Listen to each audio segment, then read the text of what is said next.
Hello বন্ধুরা, আজকে নিজের হাতে গরুর গোশত রান্না করলাম মশলা ছাড়া।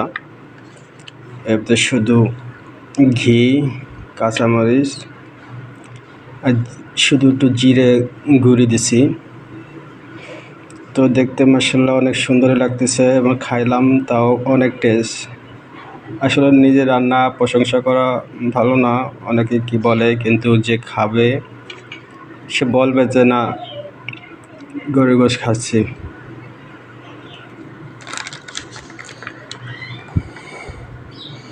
একা একা ব্যাচেলার লাইফে যখন ছিলাম তখনও এভাবে রান্না করে খাইছি, খুব টেস্ট।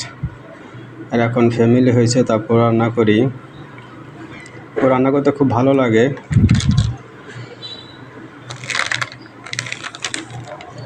এবং আজকে ফ্যামিলির কাছে নাই, তারপরও নিজ হাতে রান্না করলাম, খুব মজা লাগছে, খাইলাম, খুব টেস্টি।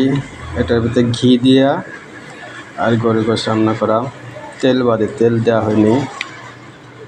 তো দেখতে লুকিংটা অনেক সুন্দর লাগতেছে। সাথে ইলিশ মাছ ভাজি করছিলাম, ওটাও আছে, আর পটল ভাজি, এটাও খুব টেস্টি হয়েছে। আর ভাত রান্না করলাম, তো কেমন হলো জানাবেন।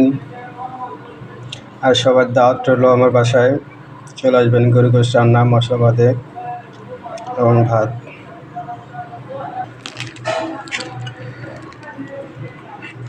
গরুর গোশতটা খুবই ভালো লাগতেছে দেখতে, কালারটাও সুন্দর হয়েছে। এর ভিতরে হলুদ দেওয়া হয়নি, আর রসুন দেওয়া হয়েছে।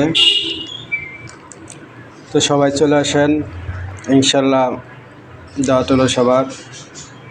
আর টেস্ট কেমন হলো সবাই একটু জানাবেন। ধন্যবাদ সবাইকে, ভালো থাকবেন।